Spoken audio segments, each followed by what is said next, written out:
Now we'll see the last question of this particular unit, that is relationship marketing. अभी relationship marketing एक तरीके का marketing होता है जहां पे we are trying to maintain long term relationship with our customer.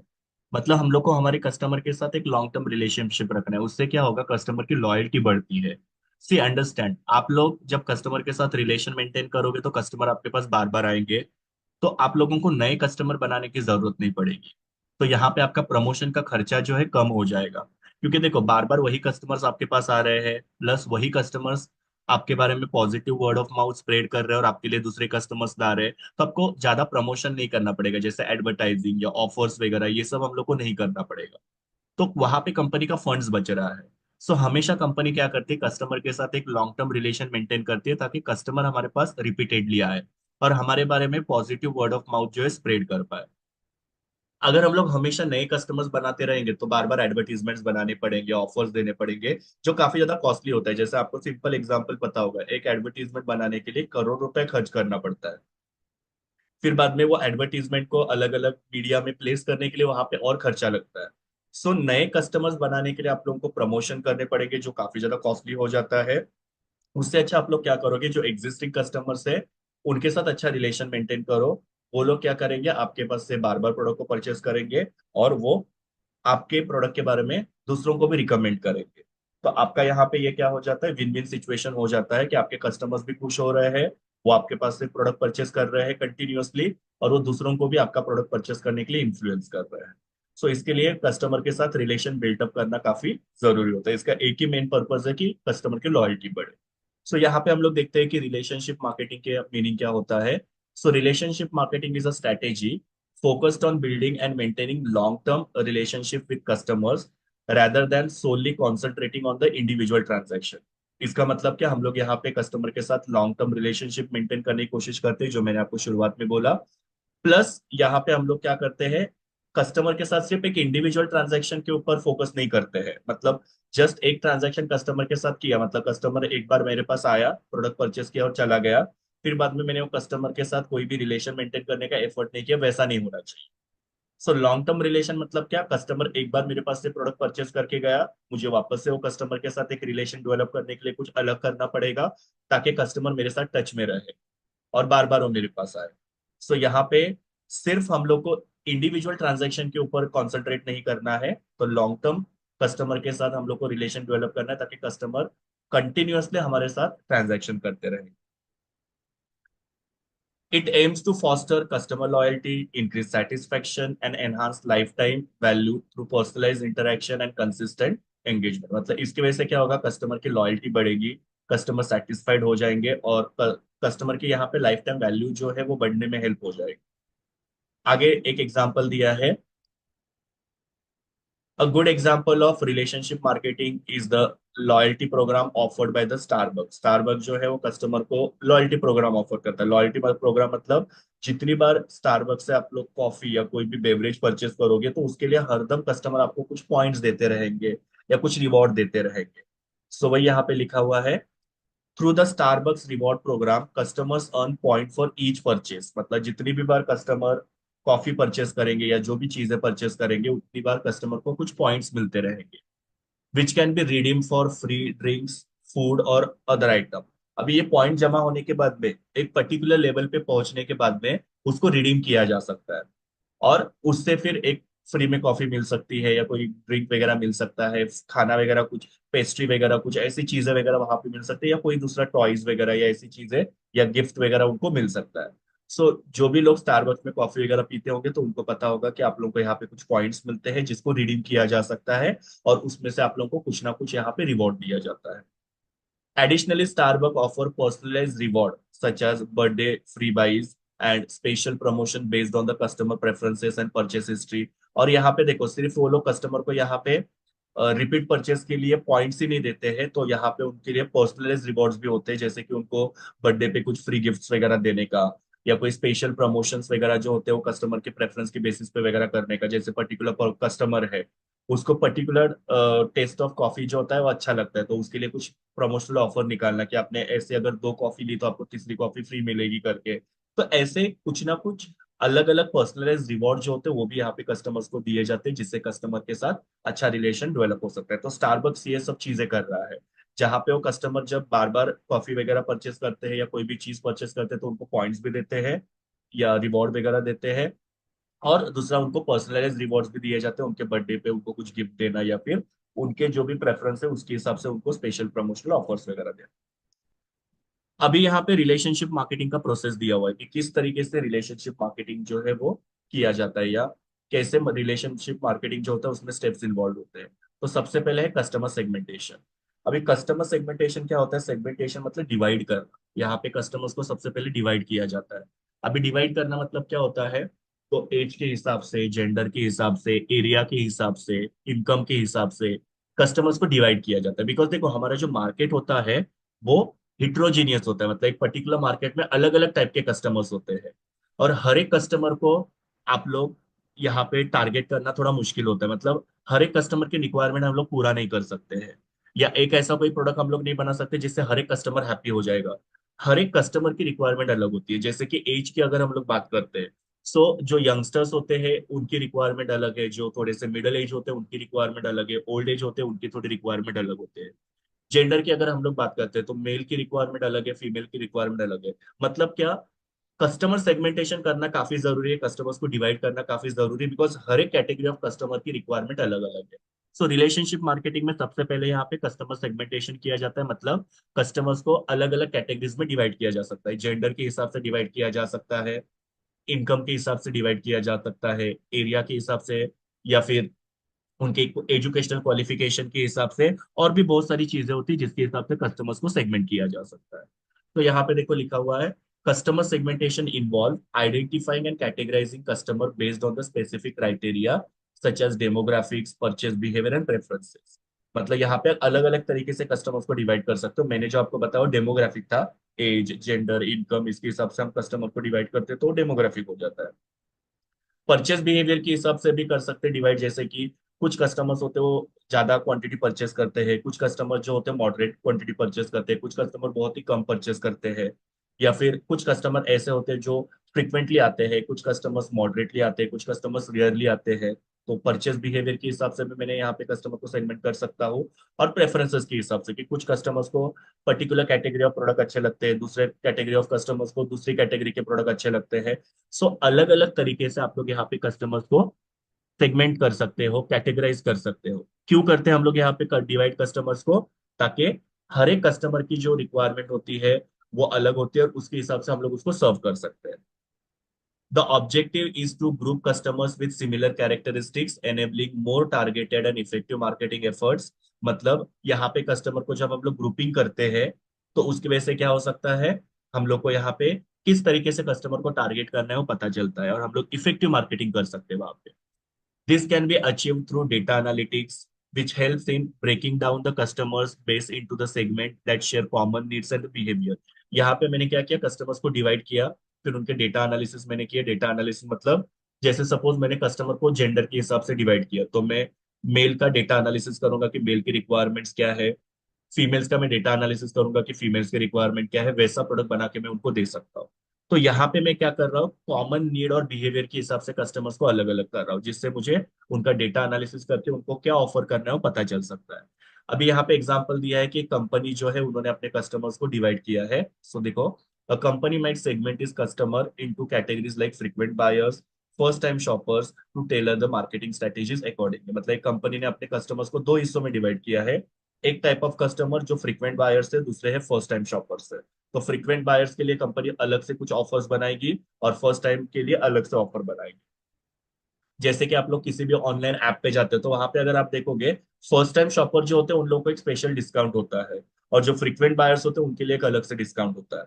तो यहाँ पे कंपनी ने क्या किया, अपने कस्टमर्स को डिवाइड किया, उसके हिसाब से उनको टारगेट कर रहे हैं। सो आपको अगर कस्टमर के साथ रिलेशनशिप मार्केटिंग करना है, लॉन्ग टर्म रिलेशन मेंटेन करना है, तो सबसे पहले कस्टमर्स को आपको सेगमेंट करना है, अलग अलग कैटेगरी के बेसिस पे उनको डिवाइड करना पड़ेगा।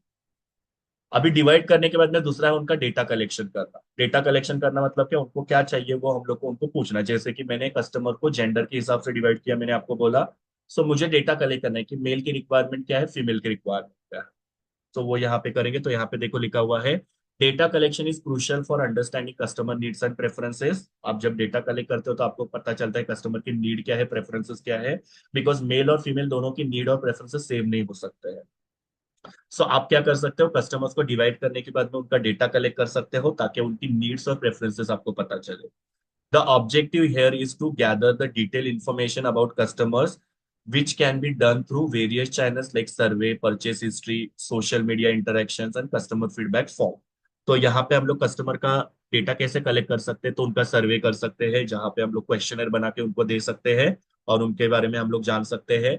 परचेस हिस्ट्री, उन्होंने पहले क्या क्या परचेस किया वो हिस्ट्री हम लोग स्टडी कर सकते हैं। सोशल मीडिया पे उनका कितना इंटरेक्शन हो रहा है, कौन सी चीजें वो सोशल मीडिया पे देखते हैं, कौन सी चीजें नहीं देखते, स्क्रॉल करते हैं, वो हम लोग देख के भी डेटा कलेक्ट कर सकते हैं और कस्टमर का डायरेक्टली फीडबैक भी ले सकते हैं।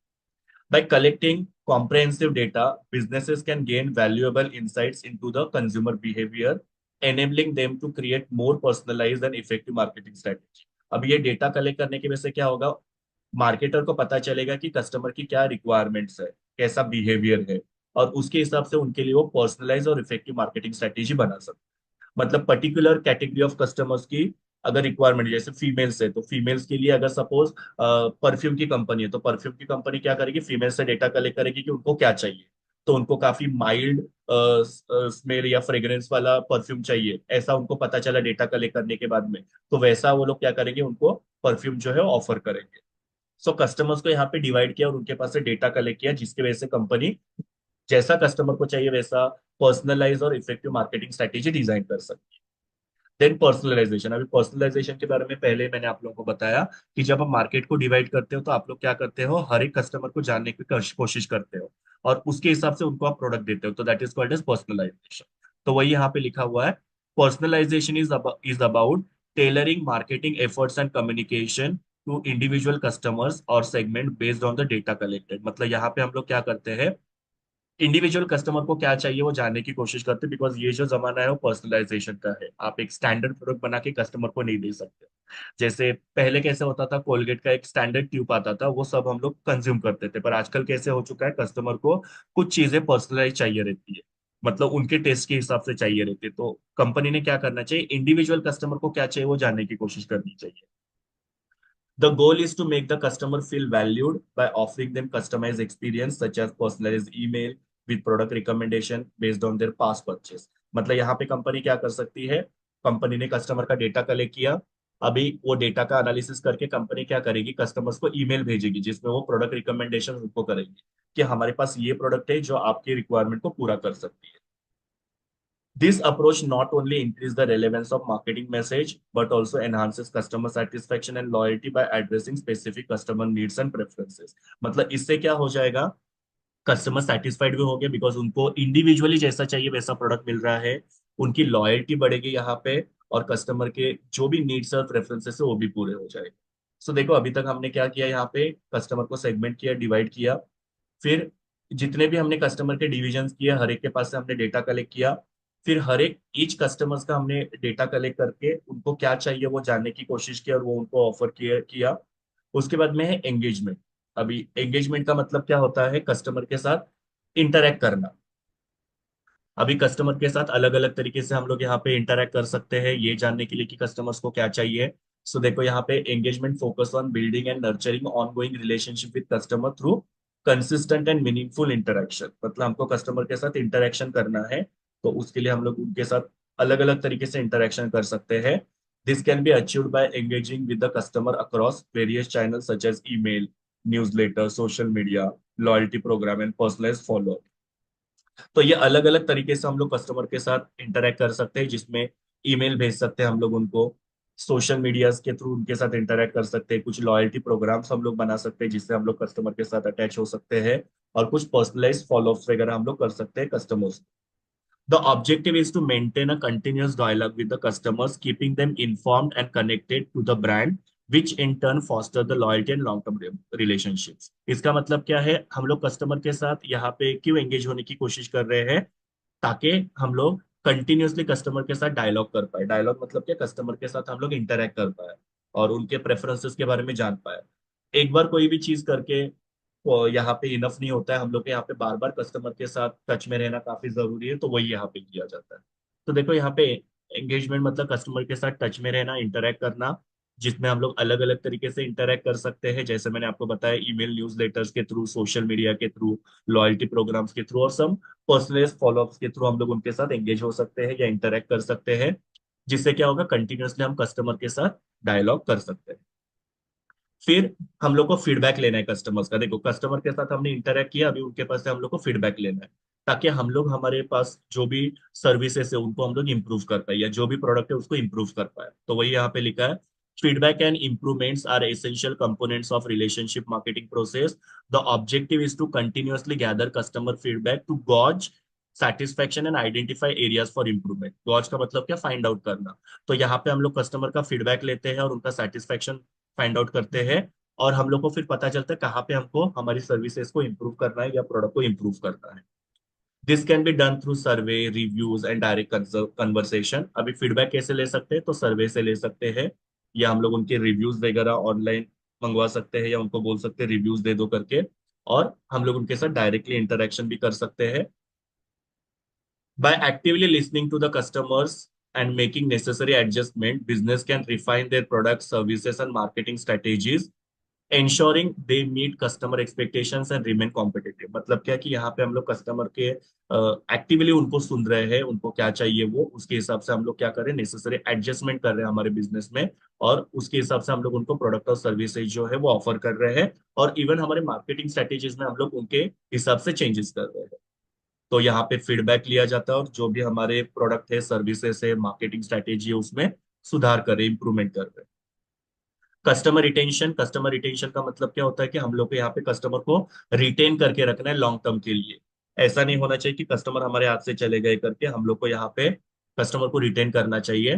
तो customer retention is about focusing on maintaining long term relationship and encouraging repeat business. मतलब यहाँ पे हम लोग कस्टमर को रिटेन कर रहे हैं और उनको एनकरेज कर रहे हैं कि वो लोग हमारे पास से बार बार बिजनेस करें, या हमारे पास से प्रोडक्ट को बार बार परचेस करें।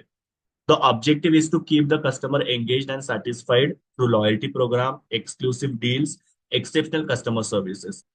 अभी कस्टमर रिटेंशन कैसे किया जा सकता है, तो कस्टमर रिटेंशन के लिए लॉयल्टी प्रोग्राम बनाए जा सकते हैं। जैसे मैंने आपको बोला कि जो कस्टमर फ्रीक्वेंटली हमारे पास से प्रोडक्ट परचेस करते हैं, तो उनको हम लोग को कुछ रिवॉर्ड देना चाहिए, वो लॉयल्टी प्रोग्राम होता है, जिससे कस्टमर रिटेंशन हो सकता है।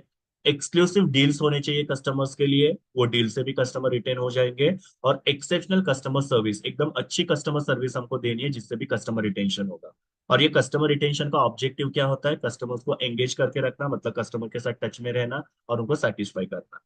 By offering value beyond the initial purchase, the businesses can increase the customer loyalty and reduce the churn. Churn का मतलब क्या होता है, कस्टमर हमारे पास से दूसरे किसी कॉम्पिटिटर के पास चले जाना, इसको हम लोग रिड्यूस कर सकते हैं जब हम लोग यहाँ पे कस्टमर को अच्छी से सर्विस प्रोवाइड करेंगे। सो हम लोग को क्या करना है, इनिशियल परचेस एक जो कस्टमर ने हमारे पास से किया था, उससे भी बेटर हम लोग को उनको क्या करना है, यहाँ पे सर्विसेज ऑफर करने हैं, जिससे कस्टमर की लॉयल्टी बढ़ेगी और कस्टमर कहीं और नहीं जाएंगे।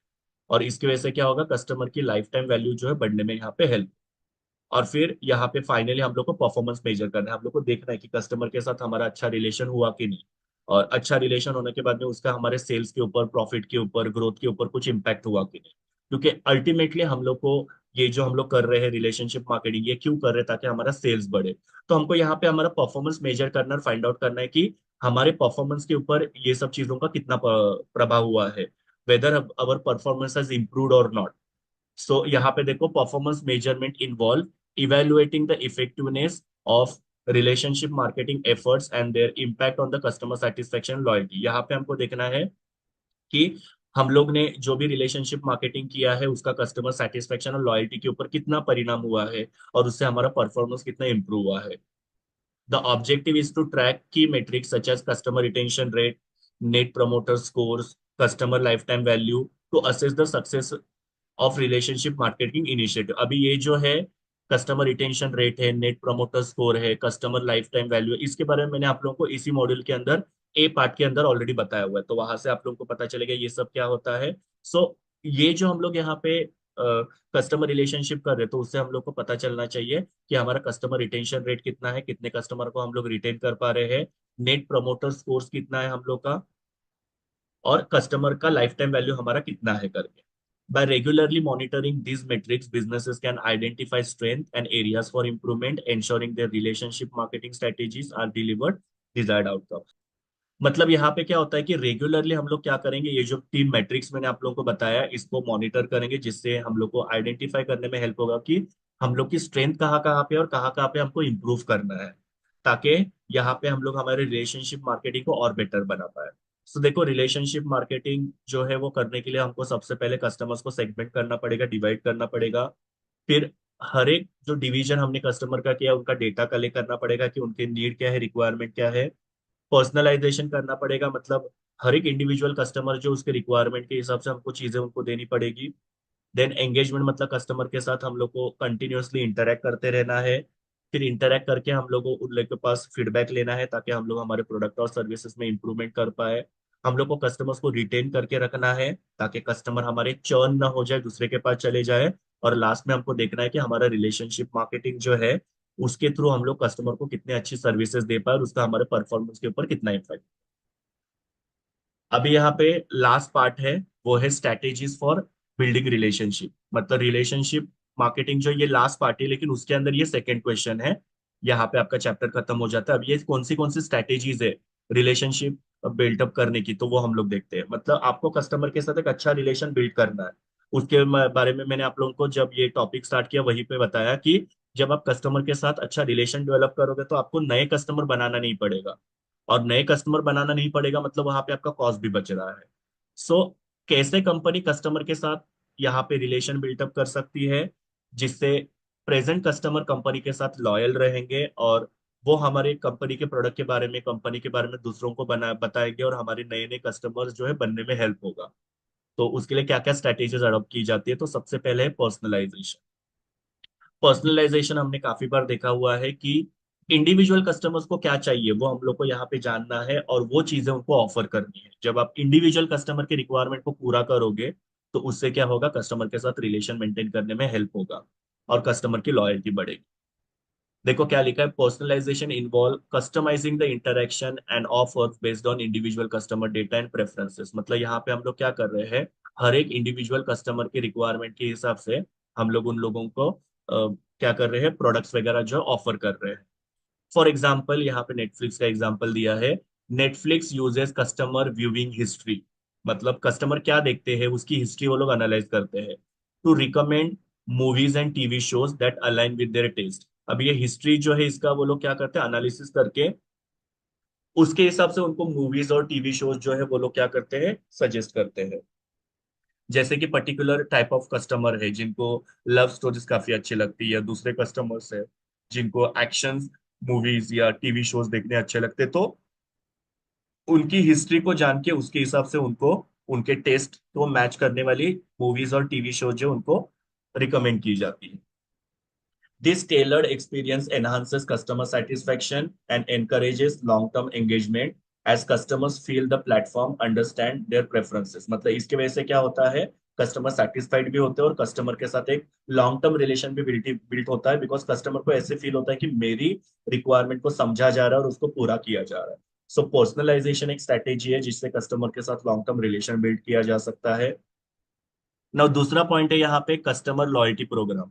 अभी कस्टमर लॉयल्टी प्रोग्राम में क्या कर सकते हैं, तो जो भी लॉयल कस्टमर्स है उनके लिए हम लोग को यहाँ पे कुछ रिवॉर्ड डिजाइन करना चाहिए, ताकि वो जो लॉयल कस्टमर्स है वो क्या करेंगे, हमारे प्रोडक्ट को रिपीटेडली परचेस करना कंटिन्यू रखेंगे और वो हमारे बिजनेस के साथ हमेशा रहेंगे। तो वही यहाँ पे लिखा है, customer loyalty program are design to reward the repeat customers and encourage ongoing businesses. मतलब यहाँ पे कस्टमर हमारे पास से बार बार प्रोडक्ट को परचेस करे इसके लिए हम लोग उनको रिवॉर्ड दे रहे हैं ताकि और वो हमारे बिजनेस के साथ कंटिन्यूड रहे।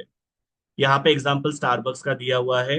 Starbuck rewards where customers earn point for every purchase that can be redeem for free drinks and food items. Starbuck क्या करता है, जितनी भी बार कस्टमर उनके पास से प्रोडक्ट परचेस करता है, कोई कॉफी या फिर कोई दूसरी पेस्ट्री वगैरह परचेस करेंगे, उतनी बार उनको पॉइंट्स मिलते हैं और वो पॉइंट्स को बाद में अक्यूमुलेट करके बाद में उसको एक लेवल पे पहुंचने के बाद में उसको रिडीम किया जा सकता है। उसके बदले में उनको एक फ्री ड्रिंक वगैरह देते हैं या फूड आइटम्स वगैरह दिए जा सकते हैं। मतलब एक आध कोई कॉफी फ्री दे दी या फिर उनको कोई पेस्ट्री वगैरह फ्री में दे दी, तो उससे कस्टमर को थोड़ा अच्छा लगता है। सो लॉयल कस्टमर्स के लिए ऐसे रिवॉर्ड जो है वो स्टारबक्स डिजाइन करता है। This program not only incentivize repeat visit but also strengthening customer loyalty by offering tangible rewards for continued patronage. मतलब क्या कि ये तरीके की जो कस्टमर लॉयल्टी प्रोग्राम्स है उसके वजह से रिपीट परचेज के लिए कस्टमर को सिर्फ इंसेंटिव नहीं दिया जा रहा, रिवॉर्ड नहीं दिया जा रहा है, बल्कि इसके वजह से कस्टमर की लॉयल्टी भी बढ़ रही है। बिकॉज यहाँ पे कस्टमर को कुछ टैंजिबल रिवॉर्ड दिया जा रहा है, बिकॉज वो कंटिन्यूअसली बिजनेस के साथ है। रिवॉर्ड जैसे मैंने आप लोगों को बोला कि स्टारबक क्या करता है, कस्टमर जब कंटिन्यूअसली स्टारबक के पास से प्रोडक्ट परचेस करते हैं तो उनको वहां पे कुछ फ्री गिफ्ट्स वगैरह दिए जाते हैं, फूड आइटम्स दिए जाते हैं या कोई ड्रिंक्स वगैरह दिए जाते हैं। देन थर्ड स्ट्रेटेजी है एक्सेलेंट कस्टमर सर्विस, मतलब बेस्ट कस्टमर सर्विस आपको देनी है जिससे भी कस्टमर के साथ अच्छा रिलेशन डेवलप हो सकता है। इसके लिए देखो यहाँ पे लिखा है providing exceptional customer service is crucial for building strong relationships. यहाँ पे जैपो का एग्जांपल दिया है जहाँ पे बोला है कि जैपो एग्जेम्पलीफाइज दिस बाय ऑफरिंग 24/7 सपोर्ट, मतलब जैपो जो है वो क्या करता है 24/7 कस्टमर को सपोर्ट देता है। फिर जेनरस रिटर्न पॉलिसी, मतलब अगर कस्टमर को कोई प्रोडक्ट रिटर्न करना है तो वो लोग रिटर्न पॉलिसी जो है उनकी काफी अच्छी है, कस्टमर प्रोडक्ट अगर नहीं पसंद होगा तो रिटर्न कर सकते हैं। ensuring that any issue are resolve quickly and efficiently.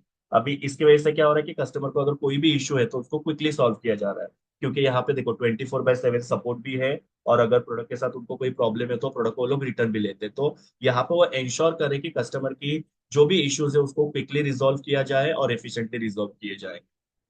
Such dedication to customer satisfaction help to build the trust and foster the long term loyalty. ये जो डेडिकेशन है इसकी वजह से क्या होगा, कस्टमर सेटिस्फाई हो जाएंगे और कस्टमर के साथ लॉन्ग टर्म रिलेशन हम लोग मेंटेन कर पाएंगे। Then regular communication, this is very important. Regularly customer के साथ कम्युनिकेशन करना काफी जरूरी है। आप किसी भी तरीके से कस्टमर के साथ रेगुलर कम्युनिकेशन कर सकते हैं, जैसे उनको कोई ऑफर के बारे में आप लोग बता सकते हो, फिर उनके प्रॉब्लम्स को जानने के लिए आप लोग उन लोगों का फीडबैक लेने के लिए उनके साथ कम्युनिकेशन कर सकते हो। इससे भी कस्टमर के साथ एक लॉन्ग टर्म रिलेशन डेवलप हो सकता है। तो देखो यहाँ पे लिखा है regular communication keeps customer inform and engaged. मतलब आप जब कस्टमर के साथ रेगुलरली कम्युनिकेशन करते हो उसके कस्टमर इन्फॉर्म रहते हैं। Brands like Nike excel at this by sending personalized newsletter and product update based on the customer past purchase and interest। मतलब नाइकी यहाँ पे क्या करता है देखो, कस्टमर्स को यहाँ पे पर्सनलाइज न्यूज़लेटर्स वगैरह भेजते हैं जिसके थ्रू कस्टमर्स को प्रोडक्ट के डिटेल्स वगैरह पता चलते कि कौन से नए प्रोडक्ट जो है वो नाइकी के लॉन्च हो रहे करके। This consistent communication keeps the brand top of mind and inform customer about new releases and promotions that might interest them। ये जो कंसिस्टेंट कम्युनिकेशन यहाँ पे नाइकी कर रहा है जिसकी वजह से क्या हो रहा है, नाइकी का जो ब्रांड नेम है वो कस्टमर के माइंड में टॉप ऑफ में माइंड में है, मतलब सबसे टॉप में है। क्योंकि बहुत सारी कंपनियां हैं जो नाइकी के कॉम्पिटिटर्स है, लेकिन नाइकी सबसे टॉप ऑफ माइंड है बिकॉज वो लोग हमेशा कस्टमर के साथ क्या करें, कम्युनिकेशन कर रहे हैं। तो इस तरीके से नाइकी ने क्या किया, कस्टमर के साथ रिलेशन डेवलप किया हुआ है। Then next one is customer feedback and involvement. मतलब कस्टमर का जब आप फीडबैक लोगे, उनको पूछोगे कि क्या इंप्रूवमेंट होने चाहिए, और कस्टमर को जब आप इन्वॉल्व करते हो अपने जो भी मार्केटिंग एफर्ट्स है उसके अंदर, उससे क्या होता है कस्टमर के साथ एक रिलेशन होता है। सिंपल आपको कस्टमर के पास से फीडबैक पूछना है कि उनको क्या चेंजेस चाहिए, या कोई भी रिकमेंडेशन हम लोग कस्टमर से ले सकते हैं, उसके थ्रू हम लोग प्रोडक्ट बना सकते हैं। ऐसी बहुत सारी कंपनी है जो कस्टमर के साथ पास से रिकमेंडेशंस लेते हैं, फीडबैक लेते हैं, और उसकी वजह से उनका कस्टमर के साथ काफी अच्छा रिलेशन डेवलप होता है। सो यहाँ पे लिखा है देखो, actively seeking and incorporating customer feedback is a key to improve the product and services. मतलब जब हम लोग कस्टमर के साथ फीडबैक लेते हैं, मतलब जब हम लोग कस्टमर का फीडबैक लेते हैं और उसके हिसाब से हमारे बिजनेस में चेंजेस करते हैं, उसकी वजह से क्या होता है, हमारा प्रोडक्ट इंप्रूव होने में, सर्विस हमारी इंप्रूव होने में हेल्प होती है। For example, Lego frequently involves its fan base by soliciting feedback and ideas। Lego ये जो कंपनी है वो क्या करती है, हमेशा अपने जो कस्टमर्स है उनके पास से फीडबैक लेते हैं, which are then incorporated into new product and design। और वो फीडबैक पे बेसिस पे वो लोग क्या करते हैं, अपने नए प्रोडक्ट के डिजाइन में उसको इनकॉर्पोरेट करते हैं। मतलब जैसे कस्टमर के पास से फीडबैक आया वैसा वो प्रोडक्ट वो लोग बनाते हैं। This approach not only improves the product but also creates a sense of community and involvement among the customer। इससे क्या हो रहा है कि प्रोडक्ट में ही सिर्फ इंप्रूवमेंट नहीं हो रही है, तो कस्टमर के साथ एक रिलेशन जो है लेगो का क्रिएट करने में हेल्प हो रहा है। सो इस तरीके से कस्टमर फीडबैक और इन्वॉल्वमेंट में से भी कस्टमर रिलेशनशिप हो सकता है। Then exclusive offers and content, customer को आप एक्सक्लूसिव ऑफर्स वगैरह दे सकते हो, कंटेंट वगैरह दे सकते हो, जिससे भी क्या होगा, कस्टमर के साथ अच्छा रिलेशन होगा। तो यहाँ पे देखो लिखा हुआ है, offering exclusive deals and content can make the customer feel valued and special. जब आप कस्टमर्स के लिए स्पेशल डील्स वगैरह डिजाइन करते हो, उससे कस्टमर्स को अच्छा फील होता है, वैल्यूड फील होता है, स्पेशल फील होता है कि मेरे लिए कंपनी ने ये डील लाया है करके। अभी यहाँ पे अमेजॉन प्राइम का एग्जांपल दिया है। Amazon Prime provides members with early access to the sales and exclusive discount। मतलब Amazon Prime पे अगर आप लोग उसके मेंबर्स हो, तो वो लोग क्या करते हैं, आपके लिए कुछ ऑफर्स लाते हैं, जैसे कि सेम डे डिलीवरी देते हैं, स्पेशल डिस्काउंट्स वगैरह वो लोग कस्टमर्स को देते हैं, डिलीवरी वगैरह सेम डे वो लोग देते हैं। तो देखो यहाँ पे Amazon प्राइम का मेंबर बनने की वजह से कस्टमर्स को काफी सारी ऑफर्स मिल रहे हैं, और उसकी वजह से क्या हो रहा है, Amazon प्राइम के साथ या Amazon कंपनी के साथ, और उसकी वजह से क्या हो रहा है, अमेजोन के साथ कस्टमर का एक रिलेशन डेवलप होने में हेल्प। सो वही यहाँ पे लिखा है, which encourages continued membership and foster a sense of exclusivity and appreciation among its customer. मतलब अमेजोन यहाँ पे कस्टमर जो है उन लोगों को डिलीवरी सेम डे करके दे रहा है, डिस्काउंट्स वगैरह दे रहा है, उसकी वजह से वो लोग क्या करेंगे, अमेजोन प्राइम की मेंबरशिप को कंटिन्यू रखेंगे। और यहाँ पे कस्टमर के माइंड में एक सेंस ऑफ एक्सक्लूसिविटी आ जाएगी कि भाई मेरे लिए ये चीज जो है वो डिजाइन की है कंपनी करके, और फिर कंपनी के साथ कस्टमर का अच्छा relation develop. Then personalise follow up, मतलब कस्टमर के पास से पर्सनलाइज फॉलोअप लेना है, हर एक कस्टमर को आपको उनकी क्या रिक्वायरमेंट है, सेटिस्फेक्शन कितना है, कोई प्रॉब्लम है क्या, ये हम लोग को पर्सनली वहां पे फॉलोअप करके जानना है। सो लिखा है यहाँ पे, following up with the customers after the purchase is an effective way to ensure satisfaction and address any issue. मतलब क्या है कि कस्टमर का कुछ भी प्रॉब्लम है या उनका सेटिस्फेक्शन कितना है, ये सब जो है वो जानना काफी जरूरी है यहाँ पे। और वो भी कैसे, पर्सनलाइज, मतलब हर एक इंडिविजुअल कस्टमर को हमको यहाँ पे सेटिस्फेक्शन और इश्यूज वगैरह जानना है। अभी यहाँ पे एप्पल का एग्जांपल दिया है, companies like Apple often send follow up emails to the customer asking them about their experiences and offering assistance if needed. Apple क्या करता है, हमेशा कस्टमर को यहाँ पे फॉलो अप ईमेल भेजता है, जहाँ पे वो कस्टमर को पूछते हैं कि आपका कैसा एक्सपीरियंस रहा, या उनको कोई और असिस्टेंस की जरूरत है क्या। This personalized attention reinforces customers' value to the brand and can lead to the repeat business। इसके वजह से क्या होता है, कस्टमर्स के साथ उनका अच्छा रिलेशन डेवलप होने में हेल्प होता है। Then next one is building community. Now building community का मतलब क्या होता है, कम्युनिटी डेवलप करना, मतलब कुछ ग्रुप ऑफ कस्टमर्स होते हैं, उनका एक ग्रुप क्रिएट करना, जहां पे कंपनी क्या कर सकती है, अपने कस्टमर्स को जो जो नए नए प्रोडक्ट्स आ रहे हैं, ऑफर्स आ रहे हैं, डील्स आ रहे हैं, उसके बारे में इन्फॉर्म कर सकती है। जैसे एक एग्जांपल लेते हैं कि कोई एक सोशल मीडिया साइट है, जहां पे कंपनी ने क्या किया, अपने कस्टमर्स का एक कम्युनिटी बनाया, ग्रुप बनाया। अभी उसके अंदर वो कंपनी क्या करती रहेगी, अपने सारे प्रोडक्ट्स के जो भी ऑफर्स है या जो भी नए नए डील्स है उसके बारे में इन्फॉर्म करती रहेगी, तो इससे भी कस्टमर के साथ अच्छा रिलेशन हो सकता है। सो कम्युनिटी मतलब क्या, ग्रुप क्रिएट करना। सो यहाँ पे लिखा है, creating a community around the brand helps foster strong relationship among customers. मतलब जितने आप लोग कम्युनिटीज क्रिएट करोगे, उतना कस्टमर के साथ स्ट्रॉन्ग रिलेशन हो सकता है। Nike has effectively build a community through Nike run club app. उन्होंने एक ऐप बनाया है, जिसके थ्रू उन्होंने क्या किया, कम्युनिटी डेवलप की है, which offers personalized coaching, running challenges and social features that allows users to connect with the fellow runners। मतलब इससे क्या हो रहा है कि हर एक चीज के अपडेट जो होते हैं वो ऐप के थ्रू दिए जाते हैं। This community building efforts not only foster the sense of belongingness, मतलब ये जो कम्युनिटी बिल्डिंग की है ऐप के थ्रू, उसकी वजह से सिर्फ हम लोग ये कंपनी का एक हिस्सा है, सेंस ऑफ बिलोंगिंगनेस नहीं आता है कस्टमर्स में, but also strengthen the customer loyalty and engagement with the brand Nike. मतलब इसके वजह से कस्टमर का साथ, कस्टमर की जो लॉयल्टी है वो बढ़ने में हेल्प हो रही है, कस्टमर कंपनी के साथ एंगेज हो रहे हैं, अटैच होते जा रहे हैं। सो ऐसे कम्युनिटीज क्रिएट करना काफी जरूरी है, जो यहाँ पे नाइकी ने एक ऐप जो है उसके थ्रू क्रिएट की हुई है। कुछ कंपनियां फेसबुक वगैरह जो है वहां पे भी अपनी कम्युनिटीज बिल्ड करती है, जहाँ पे वो लोग अपने प्रोडक्ट्स के बारे में या कुछ सोशल इश्यूज के बारे में या किसी चीज के बारे में वो लोग डिस्कशंस वगैरह कर सकते हैं। देन ट्रांसपेरेंसी एंड ऑनेस्टी, ये सबसे ज्यादा जरूरी है कि कंपनी ने हमेशा हर एक चीज को ट्रांसपेरेंट रखना चाहिए, ऑनेस्टी रखनी चाहिए। जहां पे कंपनी फ्रॉड्स करती है, वहां पे कस्टमर का ट्रस्ट जो होता है ब्रीच होता है, और फिर कस्टमर आपके साथ लॉन्ग टर्म रिलेशन डेवलप कर पाते नहीं है। तो लिखा है, being transparent and honest about the business practices, product information and any arising issues build the trust with the customer. मतलब यहाँ पे किसके बारे में ट्रांसपेरेंसी होनी चाहिए, ऑनेस्टी होनी चाहिए, तो कंपनी के जो प्रैक्टिसेस है, मतलब कंपनी क्या नया कर रही है उसके बारे में लोगों को इन्फॉर्म करना चाहिए, ट्रांसपेरेंट रहना चाहिए, प्रोडक्ट की इन्फॉर्मेशन देनी चाहिए, कोई इश्यू वगैरह हो रहा है तो उसके बारे में कस्टमर को बताना चाहिए। इससे कस्टमर का एक ट्रस्ट बिल्डअप होता है। अगर आप कोई नई चीज कर रहे हो जिसके बारे में आप कस्टमर से छुपा रहे हो, प्रोडक्ट की इन्फॉर्मेशन को हाइड कर रहे हो, तो कस्टमर आपके ऊपर ट्रस्ट नहीं करेंगे। स्टारबक्स यहाँ पे क्या करता है देखो, Starbucks demonstrates transparency by clearly communicating its ethical sourcing practices for the coffee bean. Starbucks यहाँ पे क्या करता है, हर एक चीज को यहाँ पे कस्टमर के साथ ट्रांसपेरेंसी रखते हैं और कम्युनिकेशन करके कस्टमर को इन्फॉर्म करते हैं कि कहाँ से वो लोग अपनी कॉफी बीन्स को लाते हैं। मतलब कोई भी चीज को यहाँ पे वो हाइड नहीं कर रहे हैं।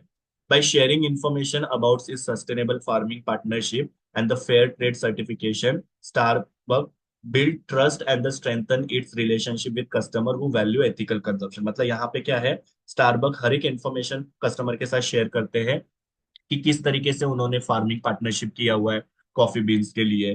फिर उनके सर्टिफिकेट्स वगैरह जो होते हैं वो कस्टमर्स को वहां पे डिस्प्ले किए जाते हैं। इससे कस्टमर का स्टारबक के ऊपर ट्रस्ट बढ़ते जा रहा है और एक रिलेशन डेवलप हो रहा है। और लास्ट है यहाँ पे सरप्राइज एंड डिलाइट्स। कस्टमर्स को सरप्राइजेस काफी अच्छे लगते हैं, कुछ अनएक्सपेक्टेड चीजें करेंगे तो। और डिलाइट मतलब कस्टमर जितना एक्सपेक्ट कर रहे हैं उससे ज्यादा चीजें उनको देना। जैसे कस्टमर अगर सपोज एक चीज एक्सपेक्ट कर रहे हैं तो आपको उनको क्या करना है, चार चीजें देनी है जिससे कस्टमर्स डिलाइट हो जाएंगे। क्योंकि जब कस्टमर को आप लोग जो चाहिए वो देते हो तो उससे कस्टमर सेटिस्फाइड होते हैं। लेकिन जब आप कस्टमर को जो चाहिए उससे बहुत ज्यादा देते हो तो कस्टमर डिलाइट होते हैं। और आजकल का जो जमाना है वो कस्टमर डिलाइट का है, आपको कस्टमर को उनके एक्सपेक्टेशन से ज्यादा देना है। सो ये सरप्राइजेस, डिलाइट, इससे भी क्या होता है, कस्टमर के साथ एक रिलेशन डेवलप होता है। सो देखो, ओकेशनली ऑफरिंग अनएक्सपेक्टेड पर्क्स और rewards can exit customer expectations and enhance loyalty. मतलब क्या कि आपको यहाँ पे ओकेशनली मतलब कभी कभी कस्टमर्स को क्या करना चाहिए, कुछ ऑफर्स देने चाहिए, कुछ अनएक्सपेक्टेड पर्क्स मतलब कुछ गिफ्ट्स वगैरह या कुछ ऐसी चीजें देनी चाहिए जिससे कस्टमर्स ने एक्सपेक्ट नहीं किया था, या फिर रिवॉर्ड उनको देना चाहिए। Can exit the customer expectation. इससे क्या होगा, कस्टमर के जो एक्सपेक्टेशन है उनसे ज्यादा हम लोग उनको दे रहे हैं जिससे कस्टमर डिलाइट होंगे और फिर कस्टमर की लॉयल्टी बढ़ेगी। यहाँ पे शेफोरा का एग्जांपल दिया है। Sephora's beauty insider programme sometimes surprises customers with free samples और the gift on the special occasion. मतलब यहाँ पे ये जो शेफोरा है वो क्या करते हैं, कभी कभी कस्टमर्स को फ्री में गिफ्ट्स वगैरह देते हैं या कोई ब्यूटी प्रोडक्ट वगैरह उनको फ्री में दे दिया। Creating a memorable experience that increase customer satisfaction and encourages repeat purchase. इससे क्या होता है, कस्टमर के लिए एक मेमोरी बन जाती है फिर वो हमेशा, और कस्टमर सेटिस्फाइड होते हैं और वो हमारे साथ एक अच्छा रिलेशन डेवलप करते हैं। सो इस तरीके से ये अलग अलग स्ट्रैटेजीज हमने देखी कि किस तरीके से कस्टमर के साथ एक रिलेशन बिल्डअप हो सकता है। सो इस तरीके से यहाँ पे हम लोग का जो फर्स्ट यूनिट है वो यहाँ पे खत्म हो जाता है। सेकेंड यूनिट के लिए हम लोग नेक्स्ट वीडियो में मिलेंगे। Thank you students, we will meet in the next.